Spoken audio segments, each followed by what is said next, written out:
আজকের দিনে ভালোবাসা শুরু হয় ইনবক্সে হাই দিয়ে, রাত জাগা চ্যাটে খেয়েছো দিয়ে, ভিডিও কলে তোমাকে না দেখলে ভালো লাগে না দিয়ে।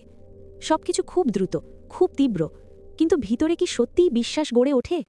একটা লাস্ট সিন, একটা রিপ্লাই দেরি, একটা অন্য কারো পোস্টে লাইক, এই ছোট ছোট বিষয় থেকেই বড় ঝগড়া।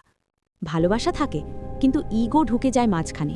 ওর বয়ফ্রেন্ড এটা করে, ওর গার্লফ্রেন্ড ওটা দেয়। তুলনা শুরু হলেই শান্তি শেষ। বিশ্বাস কমে যায়, কথা কমে যায়, অভিমান বাড়ে। ঝগড়ার শেষে দুজনেই বলে, থাক, আর দরকার নেই। স্ট্যাটাস চেঞ্জ হয়, ডিপি চেঞ্জ হয়, কিন্তু মনের ভেতরের জায়গাটা খালি থাকে। রাতে ঘুম আসে না, পুরনো চ্যাট পড়া হয়, মনে হয় একটু কম রাগ করলে কি হতো না।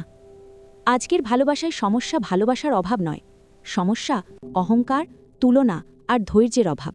ভালোবাসা মানে শুধু আই লাভ ইউ না, ভালোবাসা মানে ঝগড়ার পরেও হাত না ছাড়া, অভিমানের পরেও পাশে থাকা, সবাই ছেড়ে দিলে একে অপরকে না ছাড়া।